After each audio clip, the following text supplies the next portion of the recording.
Buenas noches, hermanos, feliz sábado.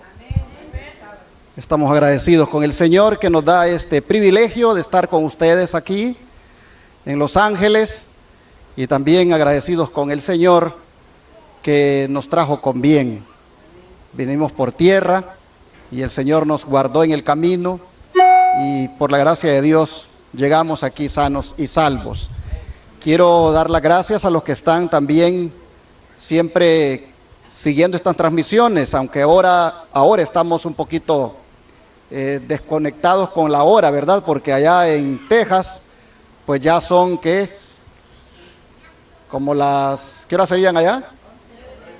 9:30 de la noche allá, ¿verdad? Ya están buscando dormir los hermanos allá.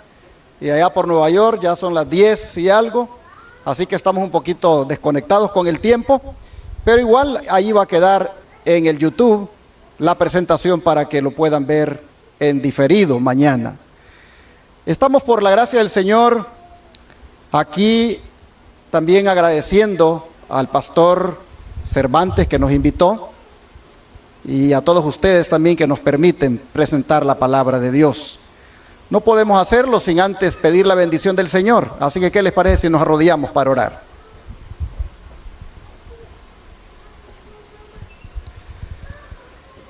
Amante Padre que está en el cielo, gracias, Señor, porque su Espíritu Santo sigue obrando en nosotros para poner el querer y el hacer por su buena voluntad.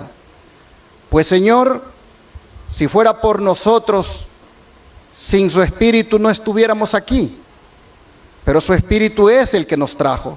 De manera que le rogamos que al estar aquí ante su presencia, sea, Señor, de bendición, sea de parte suya derramada esa gracia, ese don de su Santo Espíritu, para que así nosotros podamos ver cuán hermoso es estar ante su presencia, cuánta paz trae y cuánto vale la pena buscar los lugares donde su pueblo se congrega.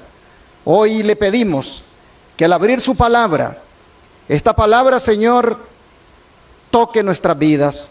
Esta palabra nos haga reflexionar. Esta palabra nos conduzca de tal manera que podamos al final hacer una decisión de rendirnos y entregarnos a usted completamente. Padre, le pedimos que usted bendiga a cada uno de los hermanos que están aquí, que su Espíritu Santo aclare las mentes, convenza de pecado y ponga la verdad como semilla en el corazón. Señor, pedimos esto en el nombre de Jesús. Amén.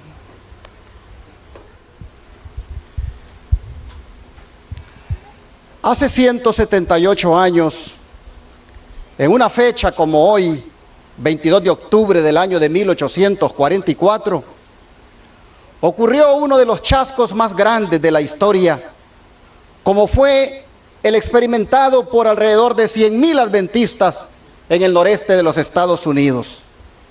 Chasco que fue predicho por la profecía y que se encuentra en Apocalipsis 10, versículo 8 al 10.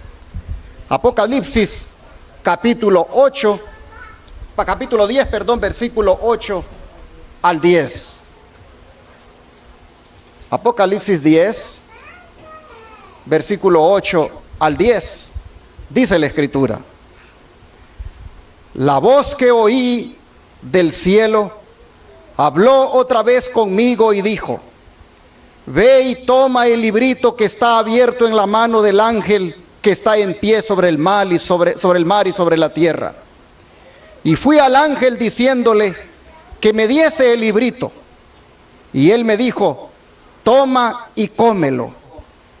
El comer el librito representa la recepción de la verdad a fin de comunicarla a otros. Pues así se ve en el libro de Ezequiel capítulo 3, versículo 1 al 3. Vamos para allá. Ezequiel capítulo 3, versículo 1 al 3. Libro de Ezequiel capítulo 3, versículo 1 al 3, dice: me dijo: hijo de hombre, come lo que hayas, come este rollo, y ve y habla a la casa de Israel. Y abrí mi boca y me hizo comer aquel rollo. Y me dijo: hijo de hombre, alimenta tu vientre y llena tus entrañas de este rollo que yo te doy. Y lo comí y me fue en mi boca dulce como miel. Interesante, dulce como miel. Le resultó emocionante a Ezequiel comprender que había sido llamado para ser colaborador de Dios, portavoz de Jehová, para reprender los pecados de su pueblo. Es que, hermanos y hermanas, ser llamado a desempeñarse como profeta, sin duda, es un excelso privilegio. Pero la vivencia inicial de Ezequiel, la sensación de dulzura, nosotros vemos que más tarde se convirtió en amargura cuando debió hacer frente a la realidad de la tarea. Pues vean lo que dicen los versículos 7 al 9. Mas la casa de Israel no te querrá oír, porque no me quiere oír a mí, porque toda la casa de Israel es dura de frente y obstinada de corazón. He aquí, yo he hecho tu rostro fuerte contra los rostros de ellos, y tu frente fuerte contra sus frentes, como diamante, más fuerte que pedernal. He hecho tu frente.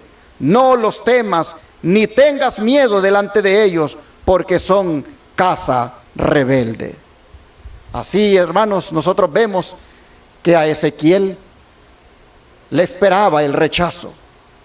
Él experimentaría el rechazo de los hombres, como ocurre frecuentemente con los que son llamados a un servicio especial. Cuán prontamente, hermanos, la primera emoción pierde su fuerza cuando uno tiene que enfrentarse con las severas realidades del deber inflexible. ¿Cuántos de nosotros un día entramos en el camino del Señor y entramos con un gran gozo, con una gran dulzura, con una gran alegría, como algo dulce, valga la redundancia? Y sin embargo, pronto vinieron las pruebas, pronto vinieron los obstáculos y empezamos a experimentar cierta amargura. Así vemos que Ezequiel y Juan experimentaron en su vida lo mismo. La dulzura del libro, tanto en Juan como en Ezequiel, representaban el gozo y la satisfacción que experimenta todo aquel que se alimenta con la palabra del Señor. Así lo expresa Jeremías en el capítulo 15. Por favor, si buscan Jeremías 15, versículo 16. Jeremías 15, versículo 16. Jeremías 15, versículo 16, dice: fueron halladas tus palabras, y yo las comí, y tu palabra me fue por gozo y por alegría de mi corazón, porque tu nombre se invocó sobre mí, oh Jehová, Dios de los ejércitos. Como ustedes notan, hermanos y hermanas, cuando leemos y seguimos la palabra de Dios, es que encontramos la verdadera alegría. Aquí nosotros vemos, hermanos, que el comer es el pensamiento central. Buscar y encontrar la palabra viene primero, pero luego viene el comer. Y es lo que nos da gozo y alegría. Y todo esto sucede cuando estamos a solas con Dios en nuestros momentos de devoción. Y esto fue lo que le sucedió al precursor del adventismo, como fue Guillermo Miller.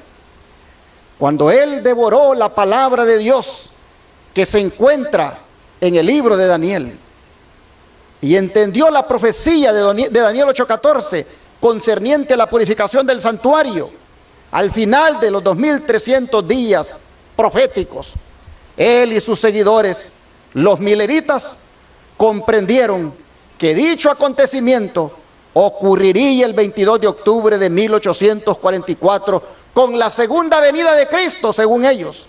Y les fue tan dulce como miel dicha interpretación, como lo fue a Juan y Ezequiel comer el librito. Elena de White, que pasó por aquella experiencia siendo tan joven, nos dice cómo fue esta dulzura de el haber entendido la profecía de Daniel 8:14, los 2300 tardes y mañanas proféticas. Dice así: la comprensión de la verdad, la alegre recepción del mensaje están representadas por el acto de comer el librito. La verdad en cuanto al advenimiento de nuestro Señor era un precioso mensaje para nuestras almas. Quienes realmente aman a Jesús pueden apreciar los sentimientos de quienes esperaron con el más intenso deseo la venida de su Salvador. Se acercaba el punto añorado. El tiempo cuando esperábamos encontrarlo estaba a la mano. Nos acercábamos a esa hora con calmada solemnidad. Los verdaderos creyentes reposaban en dulce comunión con Dios, una prenda de la paz que sería propia en el luciente porvenir. Nadie que experimentó esta esperanza y confianza jamás olvidará esas preciosas horas de espera. ¿Qué les parece?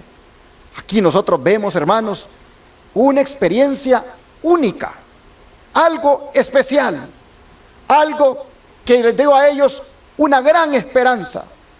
Sigue diciendo: entre todos los grandes movimientos religiosos habidos desde los días de los apóstoles, ninguno resultó más libre de imperfecciones humanas y engaños de Satanás que el del otoño de 1844. Ahora mismo, después del transcurso de muchos años, todos los que tomaron parte en aquel movimiento y han permanecido firmes en la verdad, sienten aún la santa influencia de tan bendita obra y dan testimonio de que ella era de Dios. Los que esperaban verse pronto cara a cara con su Redentor, sintieron una solemnidad y un gozo indecibles. El poder suavizador y sojuzgador del Espíritu Santo cambiaba los corazones, pues sus bendiciones eran dispensadas abundantemente sobre los fieles creyentes. ¿Qué les parece? En 2 ocasiones se ha presentado acá lo que hubo en 1844 como un movimiento. El adventismo no nació como una iglesia institucional. El adventismo nació como un movimiento. Y este movimiento, si ustedes notan, provocó momentos sublimes, momentos elevadores en aquellos que anhelaban ver al Señor. El Espíritu Santo, dice, les acompañó, cambiándole los corazones. Oh, hermanos, anhelaban ver cara a cara a su Señor. Sigue diciendo que el movimiento produjo en todas partes el más profundo escudriñamiento del corazón y humillación del alma ante el Dios del alto cielo. Ocasionó un gran desapego de las cosas de este mundo, hizo cesar las controversias y animosidades e impulsó a confesar los malos procederes y a humillarse ante Dios y a dirigirle súplicas sinceras y ardientes para obtener perdón. Causó humillación personal y postración del alma, cual nunca las habíamos presenciado hasta entonces. ¿Qué les parece? El movimiento de que Jesús venía en 1844, el 22 de octubre, vean ustedes lo que provocó. Dice: escudriñamiento del corazón, humillación del alma ante Dios, desapego de las cosas mundanales, ya no más controversias. Oh, hermanos, fue un momento donde las personas se volcaron a la consagración, se humillaron delante de Dios, querían estar a cuentas para encontrarse con su Señor.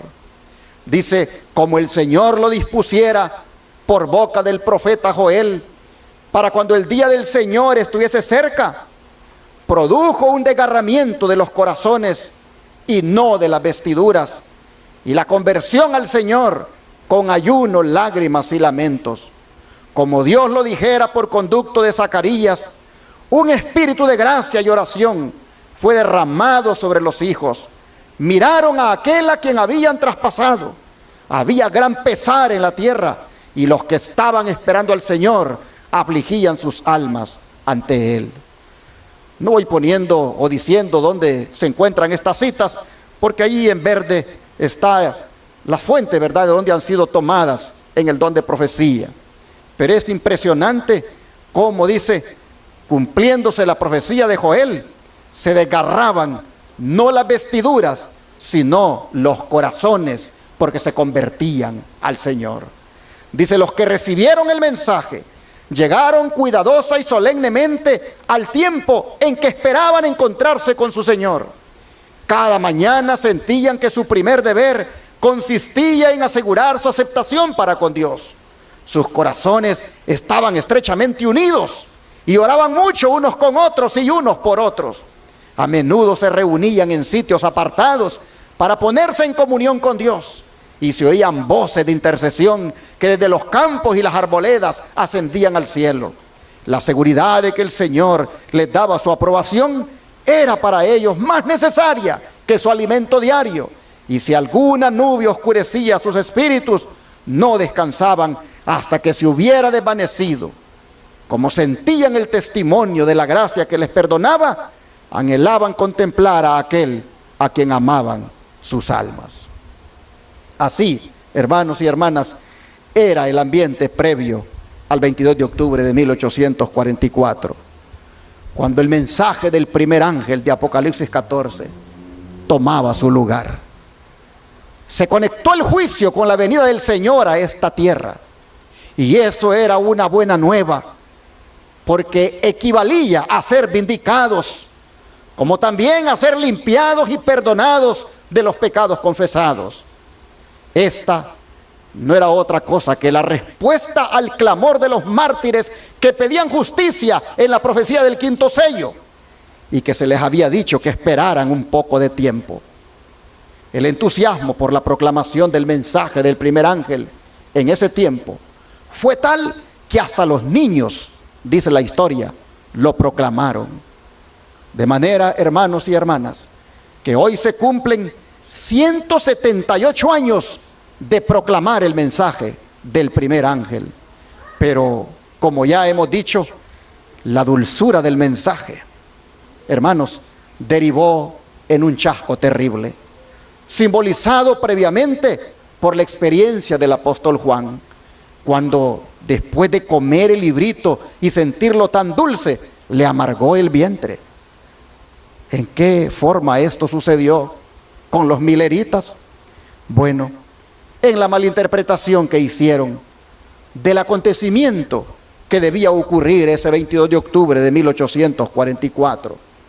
Pues ellos creyeron que Jesús vendría a esta tierra entonces, cuando realmente su venida sería al lugar santísimo del santuario celestial, para purificarlo de los pecados acumulados y de los pecadores no arrepentidos.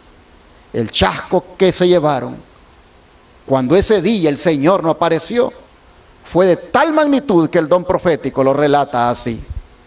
Pero un desengaño más les estaba reservado. El tiempo de espera pasó y su Salvador no apareció. Con confianza inquebrantable habían esperado su venida, y ahora sentían lo que María, cuando al ir al sepulcro del Salvador y encontrándolo vacío, exclamó llorando: se han llevado a mi Señor y no sé dónde le han puesto.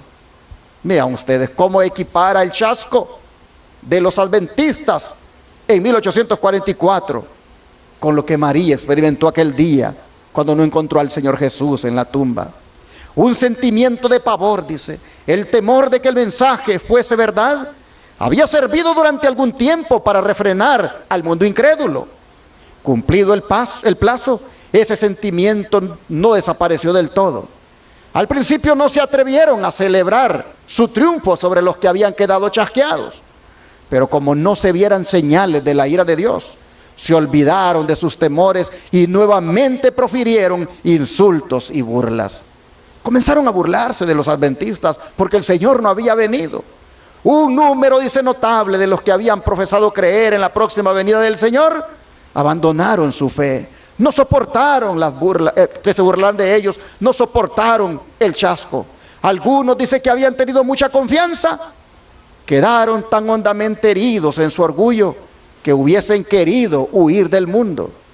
Como Jonás, se quejaban de Dios y habrían preferido la muerte a la vida.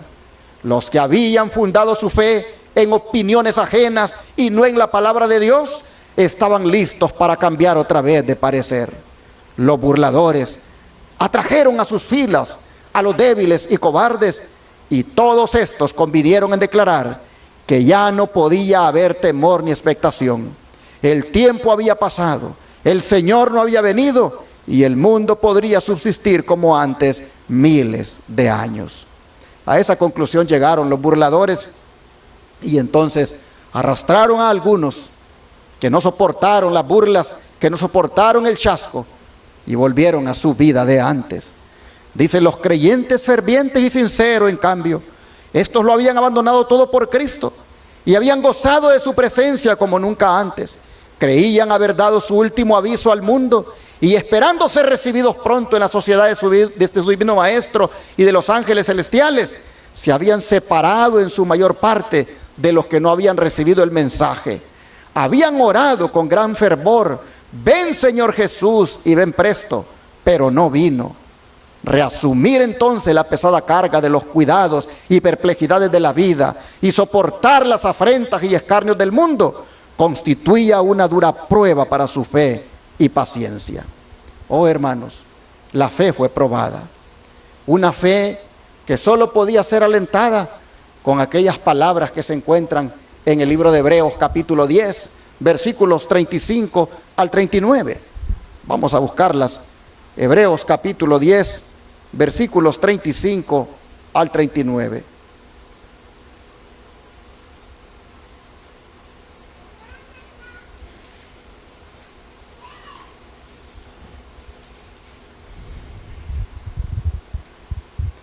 Dice la Escritura: no perdáis pues vuestra confianza, que tiene grande galardón, porque os es necesaria la paciencia, para que habiendo hecho la voluntad de Dios, obtengáis la promesa. Porque aún un poquito, y el que ha de venir vendrá, y no tardará. Mas el justo vivirá por fe, y si retrocediere, no agradará a mi alma. Pero nosotros no somos de los que retroceden para perdición, sino de los que tienen fe para preservación del alma. Oh hermanos, la explicación que el don profético da de estas palabras son más que significativas, pues dice que esta amonestación que acabamos de leer va dirigida a la iglesia en los últimos días. Se echa de ver por las palabras que indican la proximidad de la venida del Señor, pues dice: porque dentro de un brevísimo tiempo vendrá el que ha de venir y no tardará. Y este pasaje implica claramente que habría una demora aparente y que el Señor parecería tardar en venir. Las enseñanzas dadas aquí se aplica especialmente a lo que le pasaba a los adventistas en ese entonces. Los cristianos a quienes van dirigidas estas palabras estaban en peligro de zozobrar en su fe. Habían hecho la voluntad de Dios al seguir la dirección de su Espíritu y de su palabra, pero no podían comprender los designios que había tenido en lo que habían experimentado, ni podían discernir el sendero que estaba ante ellos, y estaban tentados a dudar de si en realidad Dios los había dirigido. Entonces era cuando estas palabras tenían su aplicación: el justo empero vivirá por la fe. Mientras la luz brillante del clamor de medianoche había alumbrado su sendero y habían visto abrirse el sello de las profecías y cumplirse con presteza las señales que anunciaban la proximidad de la venida de Cristo, habían andado en cierto sentido por la vista, pero ahora, abatidos por esperanzas defraudadas, solo podían sostenerse por la fe en Dios y en su palabra. El mundo escarnecedor decía: habéis sido engañados, abandonad vuestra fe y declarad que el movimiento adventista era de Satanás. Pero la palabra de Dios declaraba: si alguno se retirare, no se complacerá mi alma en él.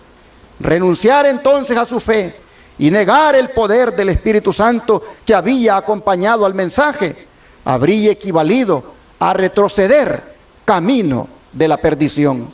Estas palabras de San Pablo los alentaban a permanecer firmes.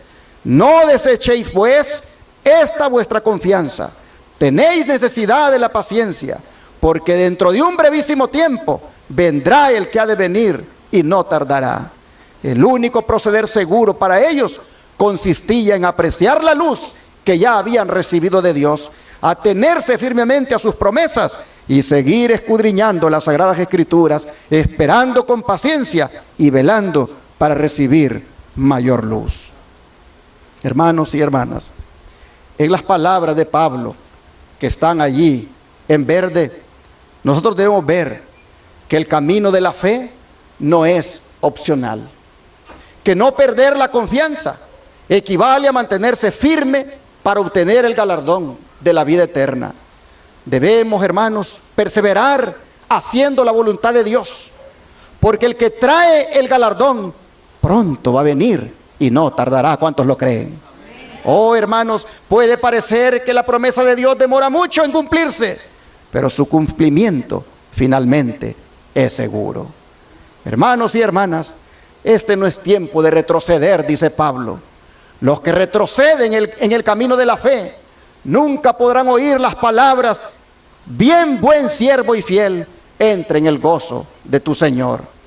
Algunos de los chasqueados hemos leído que lamentablemente abandonaron su fe en la bendita esperanza y sin duda volvieron al mundo.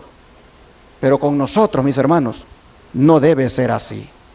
Ahora hay algunas lecciones que los sobrevivientes del chasco nos dejaron, siendo una de ellas la unidad que les caracterizó. Y aquí vamos a entrar al tema que ustedes esperaban esta noche, el tema de la unidad.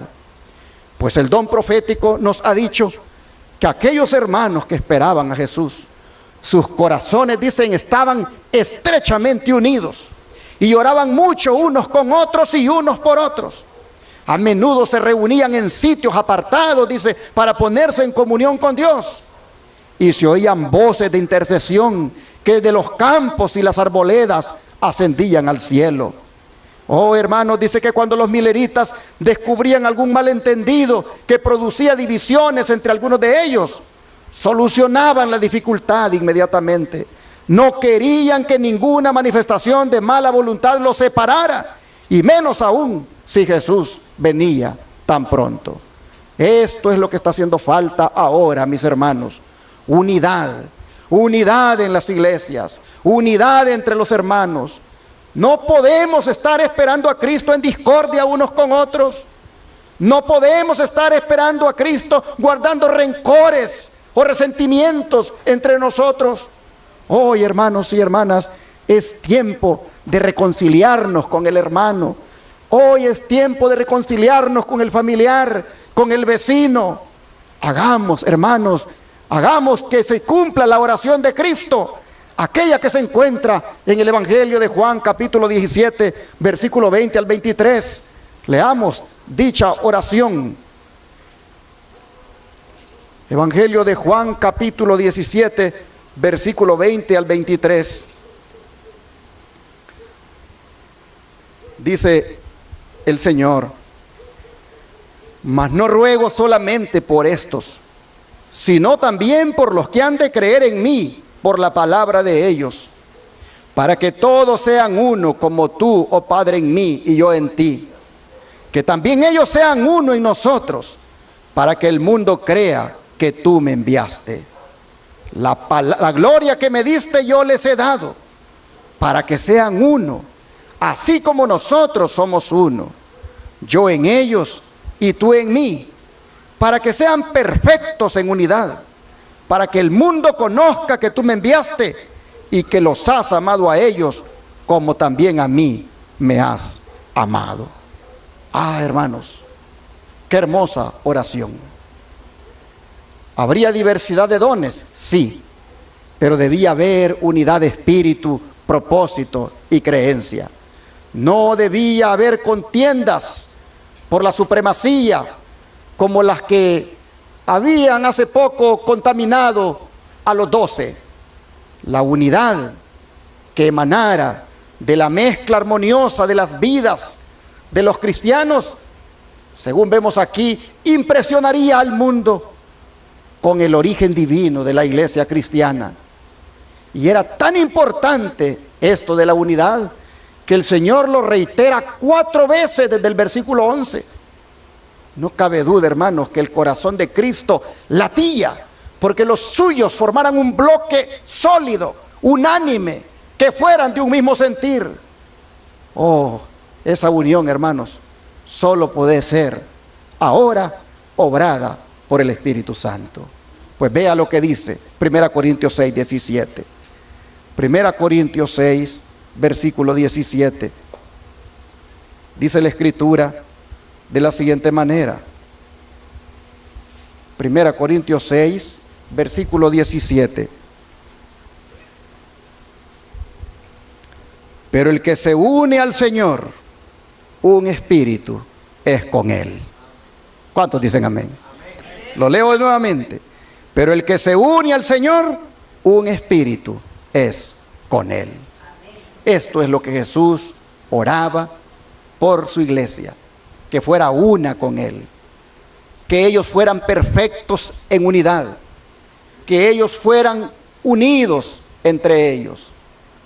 Esta congregación a la cual usted, el Señor, lo ha traído, debe usted tener en cuenta que de parte suya debe procurar que se cumpla la oración de Cristo en esta iglesia.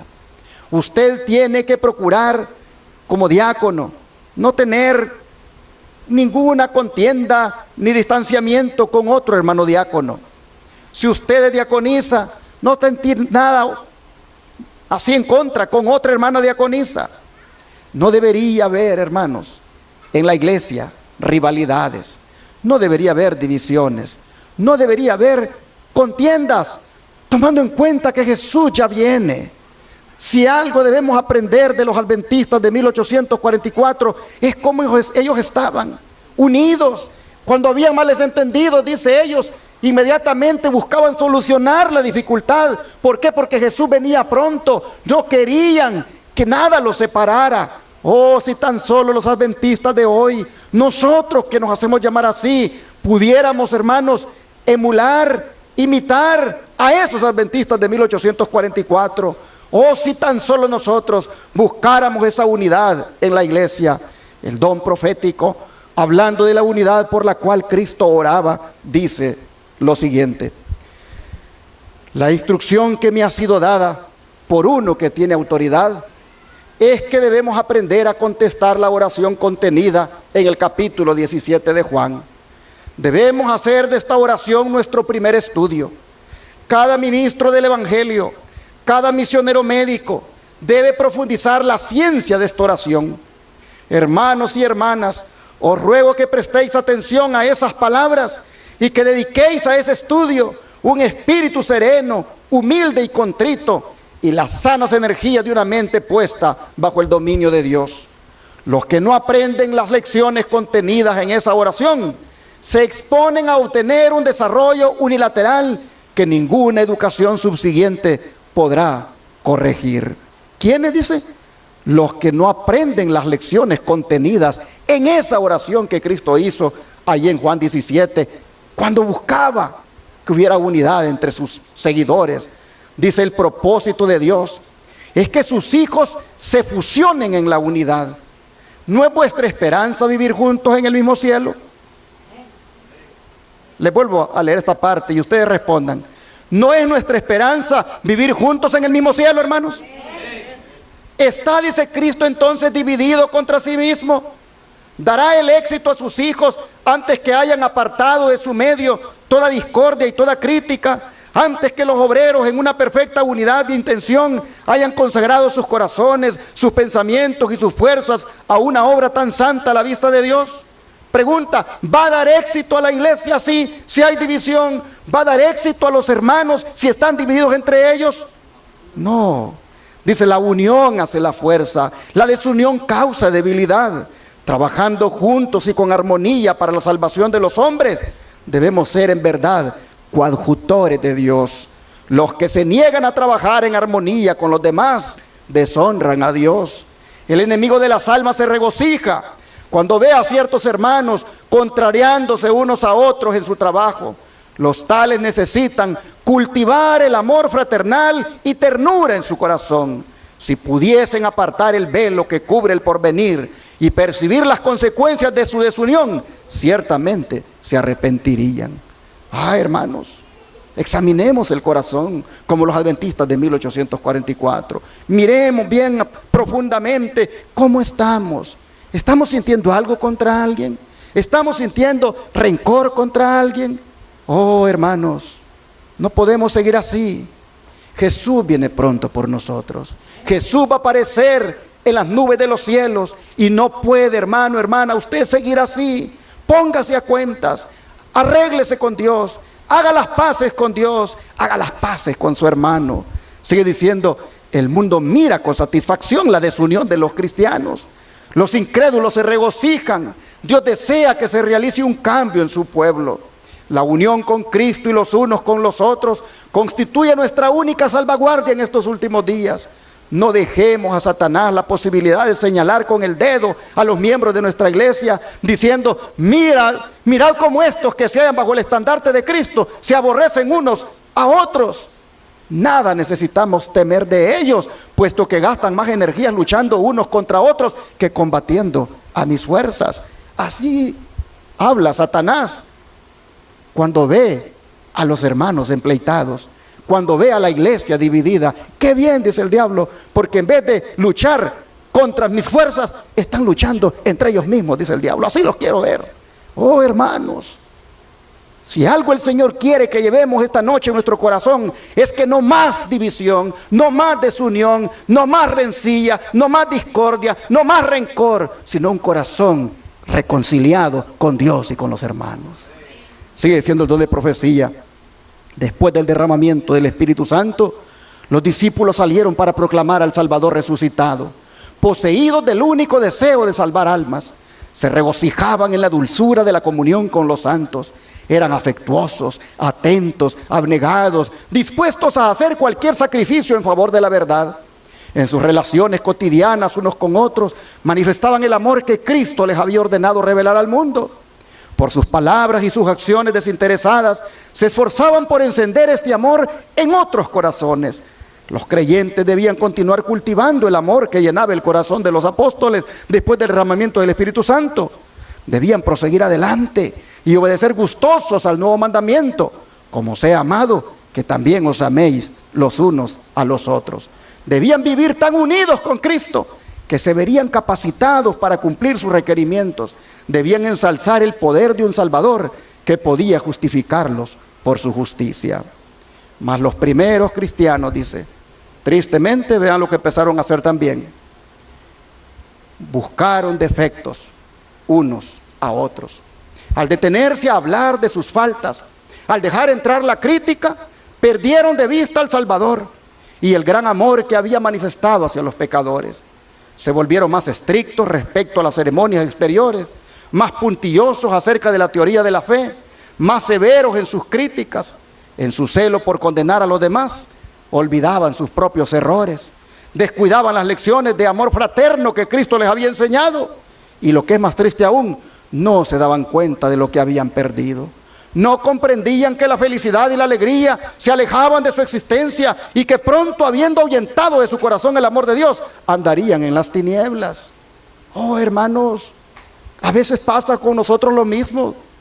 Entramos en la iglesia contentos, abrazamos el mensaje, nos bautizamos, decimos, por fin hay una iglesia que predicaba la verdad. Pero al poco tiempo, hermanos, al poco tiempo nos dejamos contaminar, porque otros nos meten cosas en contra de alguien y empezamos a guardar esas cosas en contra de aquel y comenzamos a darnos a la crítica, y comienza en la iglesia un cáncer que la carcome, como es el cáncer del chisme. Qué triste es. Allí empieza a ver la desunión, porque hay hermanos que se van de la iglesia, porque hay hermanos que ya se van de la congregación, porque entraron en esos chismes. No toleraron que se hablara mal de ellos, pero ellos sí bien hablaban mal de otros. Pero cuando se habló mal de ellos no lo aguantaron y se fueron. Oh, qué triste, hermanos. El apóstol Juan dice, comprendiendo que el amor fraterno desaparecería de la iglesia, insistió muy particularmente en él. Hasta el día de su muerte, suplicó a los creyentes que se ejercitaran constantemente en el amor. Las cartas que dirigió a la iglesia están impregnadas de este pensamiento. Carísimos, amémonos unos a otros, describe él, porque el amor es de Dios. Dios envió a su Hijo unigénito al mundo para que vivamos por él. Amados, si Dios nos ha amado, debemos también nosotros amarnos unos a otros. Amén, hermanos. Hoy dice hay una gran necesidad de amor fraternal en la iglesia de Dios. Muchos de los que aseveran amar al Señor no tienen amor hacia aquellos con quienes están unidos por vínculos de fraternidad cristiana. Tenemos la misma fe, somos miembros de una misma familia, somos todos hijos de un mismo Padre y tenemos todos la misma esperanza bendita de la inmortalidad. Cuán tiernos y estrechos debieran ser entonces los vínculos que nos unen. La gente del mundo nos observa para ver si nuestra fe ejerce una influencia santificadora sobre nuestros corazones. Prestamente discierne todo defecto de nuestra vida y toda inconsecuencia de nuestras acciones. No le demos ocasión alguna de echar oprobio sobre nuestra fe. ¿A quién? A la gente que nos mira, a la gente que está observándonos. ¿Cómo nosotros somos como cristianos? No es la oposición, dice, del mundo la que nos hace peligrar más. El mal que los cristianos profesos guardan en su corazón nos expone al más grave de los desastres y retarda el progreso de la obra de Dios. Oh, mire, voy para atrás. No es la oposición al mundo la que nos hace peligrar más, sino ¿qué cosa? El mal que los cristianos profesos guardan en su corazón. Eso nos expone al más grave de los desastres y retarda el progreso de la obra de Dios. No hay modo más seguro de debilitar nuestra vida espiritual que el ser envidiosos, sospechar unos de otros y dejarnos llevar por la crítica y la calumnia. Esta sabiduría no es la que desciende de lo alto, sino terrena, animal, diabólica. Porque donde hay envidia y contención, allí hay perturbación y toda obra perversa. Mas la sabiduría que es de lo alto, primeramente es pura, después pacífica, modesta, benigna, llena de misericordia y de buenos frutos, no juzgadora, no fingida, y el fruto de justicia se siembra en paz para aquellos que hacen paz. Así dice Santiago 3, 15 al 18. Hermanos, yo creo que este mensaje está llegando a tiempo, porque nosotros sabemos que el Señor no tarda en venir. Nosotros sabemos que no estamos jugando en nuestra profesión de fe, sino que estamos de verdad asumiendo el compromiso de prepararnos. Pero claramente las Escrituras nos están mostrando cómo debemos prepararnos. Oh, mis hermanos, fácil es traer un mensaje aquí de pura prosperidad, de puro sentir bien emocionalmente, sin tocar este punto que es donde por lo general estamos fallando. Dice, la armonía y unión existente entre hombres de diversas tendencias es el testimonio más poderoso que pueda darse de que Dios envió a su Hijo al mundo para salvar a los pecadores. A nosotros nos toca dar este testimonio, pero para hacerlo debemos colocarnos bajo las órdenes de Cristo. Nuestro carácter debe armonizar con el suyo, nuestra voluntad debe rendirse a la suya. Entonces trabajaremos juntos sin contrariarnos. Cuando uno se detiene en las pequeñas divergencias, se ve llevado a cometer actos que destruyen la fraternidad cristiana. No permitamos que el enemigo obtenga en esta forma la ventaja sobre nosotros. Mantengámonos siempre más cerca de Dios y más cerca unos de otros. Entonces seremos como árboles de justicia, plantados por el Señor y regados por el río de la vida. ¿Cuántos frutos llevaremos? ¿No dijo Cristo, en esto he glorificado mi Padre, en que llevéis mucho fruto? El Salvador anhela que sus discípulos cumplan el plan de Dios en toda su cultura y toda su profundidad. Deben estar unidos en Él, aunque se hayan dispersos en el mundo. Pero Dios no puede unirlos en Cristo si no están dispuestos a abandonar su propio camino para seguir el suyo. ¿Quieres estar unido con Cristo? Abandona tu camino y sigue el del Señor. Porque tu camino puede ser que sea... Habrá unidad de acción en nuestras filas. Un hermano se sentirá unido al otro por las cadenas del amor de Cristo. Solo el Espíritu de Dios puede realizar esta unidad. El que se santificó a sí mismo puede santificar a sus discípulos. Unidos con Él, estarán unidos unos a otros en la fe más santa. Cuando luchemos para obtener esta unidad con Dios, Dios desea que luchemos, cuando luchemos para obtener esta unidad como Dios desea que luchemos, nos será concedida. Hermanos, unámonos con el Señor a través de la oración. Unámonos con el Señor a través del estudio de la Biblia. Unámonos con el Señor a través de una asistencia más fiel a la iglesia. Unámonos con el Señor a través de la obra misionera. En la medida en que nos unamos al Señor, estaremos, dice, unidos los unos a los otros. ¿Por qué hay discordias? ¿Por qué hay desunión en la iglesia? Porque estamos desunidos con Cristo, hermanos. Por eso hay discordia, por eso hay desunión. Pero unámonos con el Señor todos a partir de ahora y habrá unidad entre todos nosotros. Sigue diciendo que todo aquel que asevera seguir a Cristo se estime menos a sí mismo y más a los demás. Uníos, uníos. En la unión hay fuerza y victoria. En la discordia y la división hay debilidad y derrota. Estas son palabras que me dirigió el cielo. Como embajadora de Dios os las transmito. Procure cada uno contestar la oración de Cristo para que todos sean una misma cosa, como tú, oh Padre, en mí y yo en ti. Oh, qué unidad. Y dice Cristo, en esto conocerán todos que sois mis discípulos, si tuvierais amor los unos con los otros. Y aquí no pueden quedar, hermanos, afuera las palabras que también al respecto dijera el apóstol Pablo. Y son las que se encuentran en 1 Corintios, en el capítulo 1, versículo 10. Aquí mismo donde estábamos, 1 Corintios, capítulo 1, versículo 10. Dice el apóstol Pablo: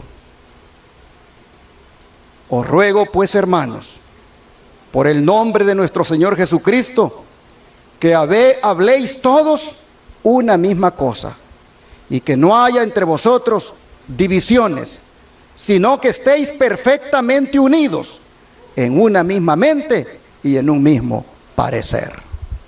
Ese es el mensaje del Señor, hermanos. Esa es la primera lección que nos deja el gran chasco. ¿Cómo estaban estos hermanos? Completamente unidos. Pero hay otra lección más que nos deja este gran chasco.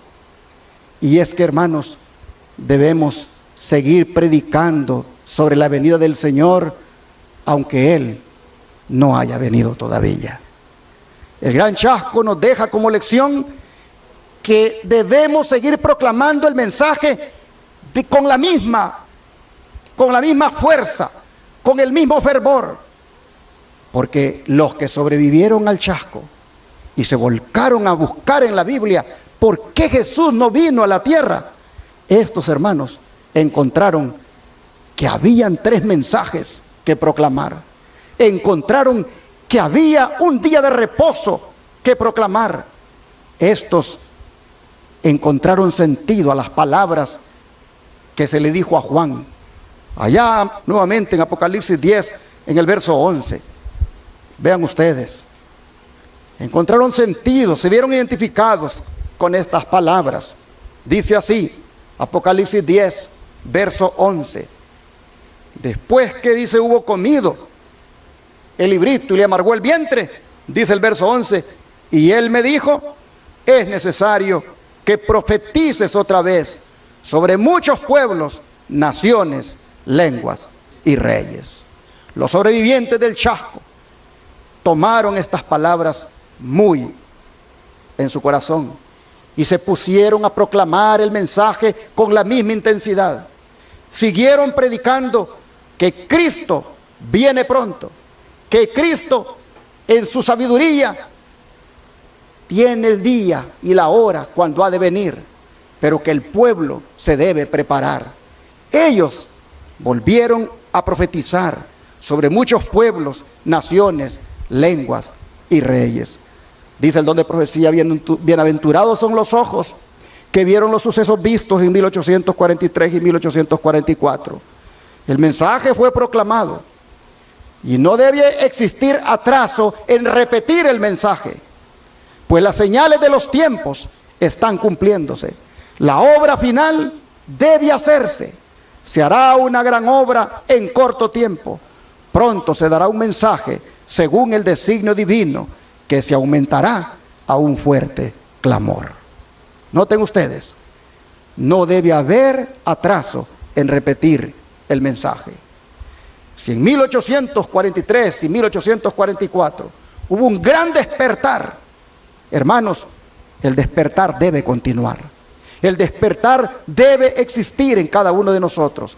Cada uno de nosotros debe vivir como si Cristo viniera esta noche. Cada uno de nosotros debe vivir como si Cristo viniera mañana. El despertar debe estar en el corazón y debemos alertar, debemos urgir a otros a prepararse. Solo que hoy este mensaje de la pronta venida del Señor no debe estar más basado en una fecha, porque los tiempos proféticos, hermanos, ya se han terminado. Prácticamente vivimos en tiempo prestado. El ángel, vean ustedes cómo lo dice aquí, el mismo que dijo que te comieras el librito, vean cómo lo dice en el versículo 5 y 6, aquí en Apocalipsis 10. Y el ángel que vi en pie sobre el mar y sobre la tierra, levantó su mano al cielo y juró por el que vive por los siglos de los siglos, que creó el cielo y las cosas que están en él, y la tierra y las cosas que están en ella, y el mar y las cosas que están en él, que el tiempo no sería más. Oigan esto, hermanos, que el tiempo no sería más. En otras palabras, después de 1844 ya no hay más tiempo. El tiempo que estamos viviendo es un tiempo prestado. Ya no hay más tiempo. En cuanto a período profético, todo terminó en 1844. 178 años van prestados. No sé cuánto más nos va a prestar el Señor, pero más que preocuparnos cuánto más nos va a prestar, deberíamos preocuparnos por consagrarnos de corazón al Señor. Oh, mire cómo dice el don de profecía con respecto a esto, que el tiempo no sería más. ¿Qué dijo el ángel? Dice: el Señor me mostró que el mensaje debe avanzar y que no debe depender del tiempo, pues este no será nunca más una prueba. Vi que algunos estaban siendo objeto de una falsa excitación provocada por predicar fechas, que el mensaje del tercer ángel puede permanecer sobre su propio fundamento y que no necesita de fechas para fortalecerse, y que proseguirá con gran poder y efectuará su obra y será abreviado en justicia. Oh, hermanos, después de 1844 no hay más profecía de tiempo, no hay más período profético. Todo terminó en ese año. No debería nadie, basado en diagramas proféticos, estar ubicándole una fecha a la venida del Señor. Debemos predicar el mensaje, sí, pero ya no depender de un tiempo profético. Sigue diciendo: este fue el documento que encontré el lunes pasado al buscar entre mis escritos. Y aquí está otro que fue escrito en cuanto a un hombre que fijaba fechas en 1884 y propagaba sus argumentos para probar sus teorías. El informe de lo que hacía me fue presentado en el Congreso de Jackson, Michigan. Y dije a los hermanos que no debían prestar atención a la teoría de ese hombre, pues no sucedería el acontecimiento que él predecía. Dios ha puesto en su propia potestad los tiempos y las sazones. ¿Y por qué no nos ha dado Dios ese conocimiento? Porque si lo hiciera, no lo usaríamos debidamente. Ese conocimiento provocaría entre los hermanos un resultado que retardaría grandemente la obra de Dios de preparar a un pueblo que puede resistir en el gran día venidero. No hemos de vivir dependiendo de la excitación originada por fechas especiales.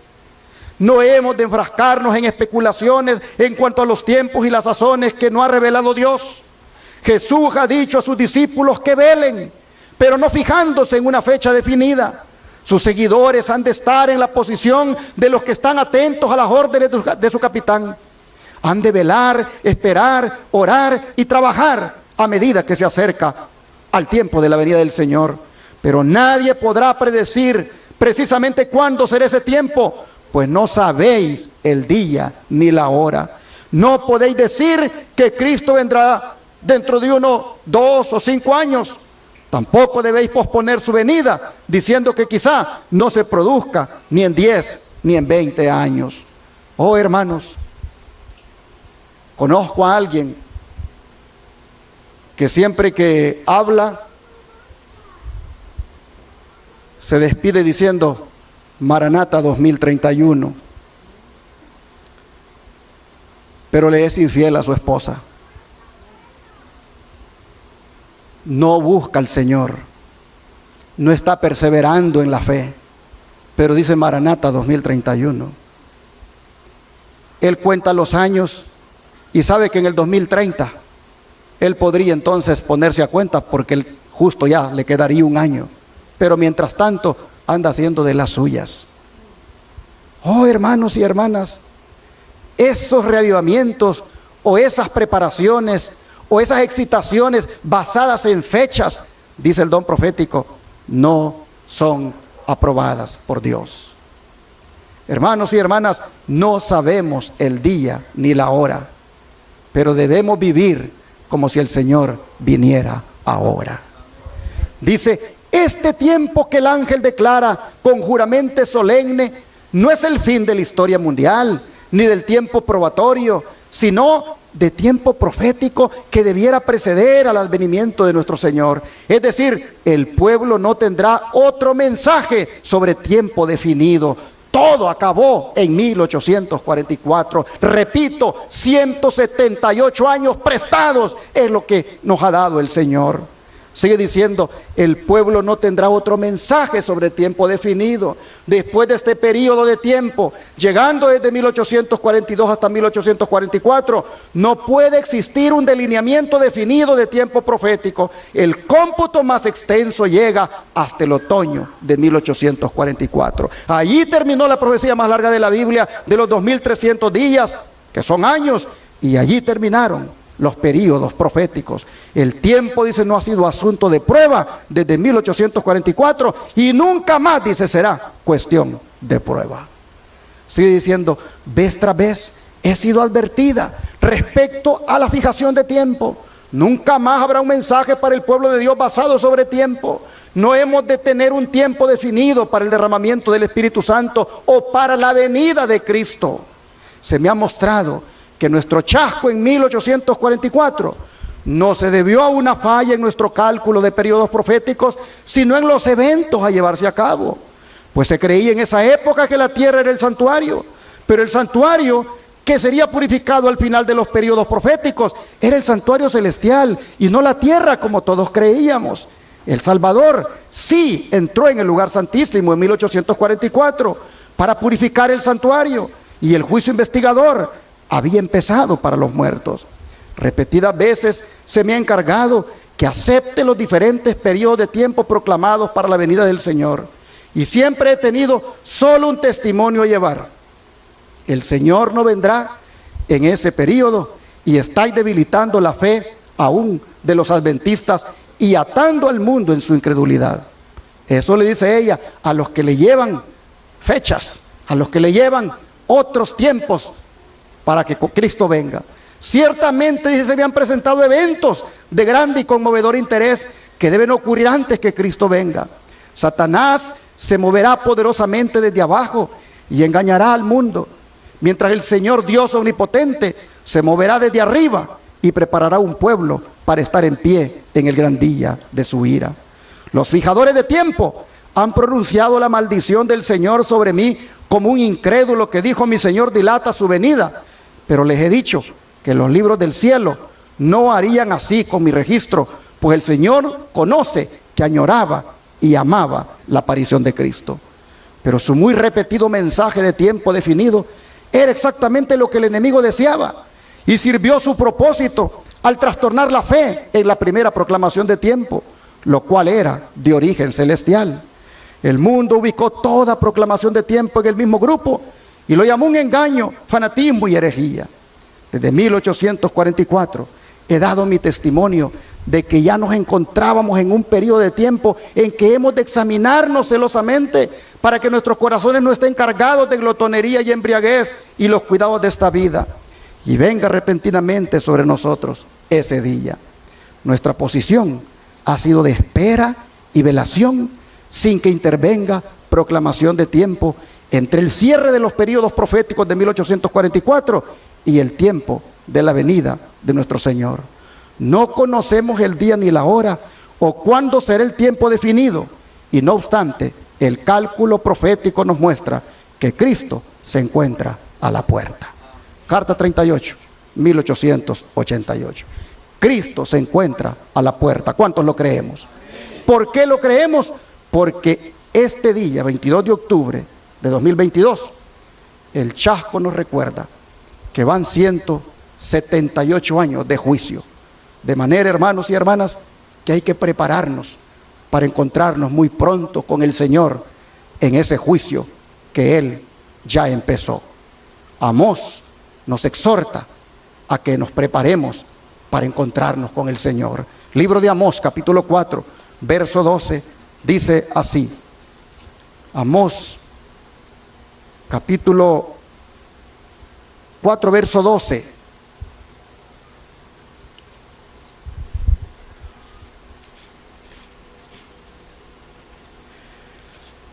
Dice la Escritura: por tanto, de esta manera te haré a ti, oh Israel. ¿Y por qué te he de hacer esto? Vuelvo a leerlo para que tenga más sentido. Por tanto, de esta manera te haré a ti, oh Israel. Y porque te he de hacer esto, prepárate para venir al encuentro de tu Dios, oh Israel. Prepárate. Prepárate para venir al encuentro de tu Dios. ¿Cuándo nos hemos de encontrar con Dios? Cuando tome el Señor nuestro nombre en ese juicio que lleva 178 años de estarse realizando.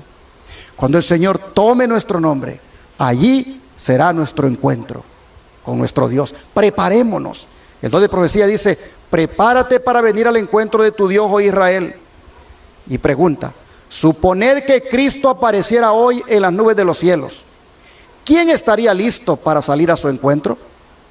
Suponed que fuéramos trasladados al reino de los cielos tales como somos, ¿estaríamos preparados para unirnos con los santos de Dios, para vivir en armonía con la familia real, con los hijos del Rey Celestial? ¿Qué preparación habéis hecho para el juicio? ¿Habéis hecho las paces con Dios? ¿Estáis colaborando con Dios? ¿Estáis tratando de ayudar a los que os rodean en vuestra casa, en vuestro vecindario, a aquellos con quienes os relacionáis y que no están guardando los mandamientos de Dios? ¿Nos estamos preparando para salir al encuentro del Rey? Oh, hermanos, solo usted puede contestar a cada una de estas preguntas.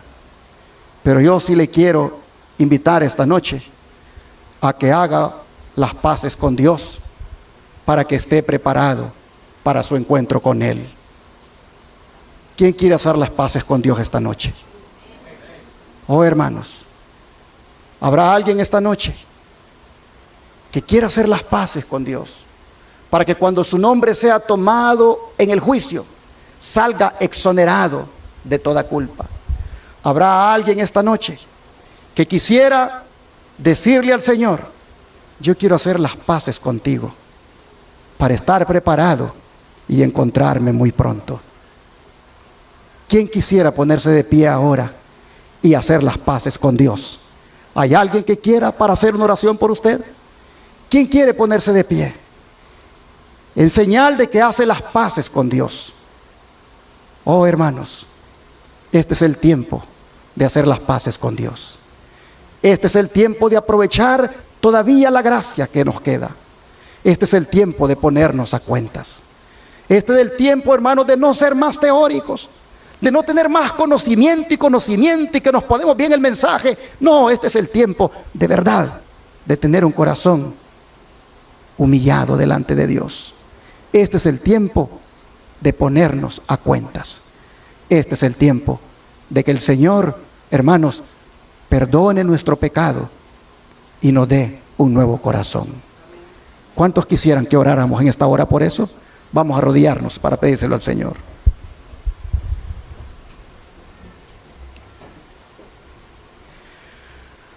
Padre nuestro, al hacer la reflexión sobre lo que ocurrió en 1844, nosotros vemos, Señor, que necesitamos el mismo despertar de aquellos hermanos, el mismo anhelo, el mismo deseo intenso de querer verte cara a cara. Sin embargo, Señor, al contemplar nuestra vida, como dice un himno, vemos en nosotros mucho pecar. Así que en esta hora, como dice el mismo himno, tómala, Cristo, porque queremos triunfar.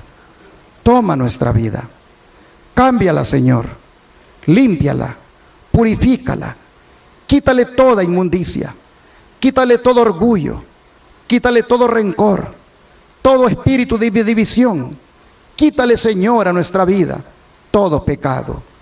Padre, hoy nos arrodillamos pidiéndote perdón y así te decimos que queremos hacer las paces contigo. Muy pronto sabemos, Señor, que nos veremos cara a cara contigo. Muy pronto sabemos que tendremos un encuentro contigo, tanto en el juicio investigador como en el día de la resurrección, si es que ya hubiéramos muerto en tus caminos. Pero Padre, solo anhelamos estar preparados para ese día. Y por eso aquí, de rodillas, reconocemos nuestro pecado, pedimos perdón y suplicamos un nuevo corazón. Padre, nos entregamos en tus manos y suplicamos que como aquellos adventistas, aquel día, 22 de octubre de 1844, tenían sus corazones transformados y listos para verte, así, Señor, estén lo de nosotros ahora. Oh Señor, que la esperanza bendita de tu segunda venida no la perdamos de vista, que el anhelo de querer verte no lo dejemos a un lado, sino que cada día vivamos como queriendo que ocurra ya. Padre, en tus manos nos ponemos y gracias por tu perdón y gracias por darnos un nuevo corazón. Te lo agradecemos en el nombre de Jesús. Amén. El Señor le bendiga a todos esta noche.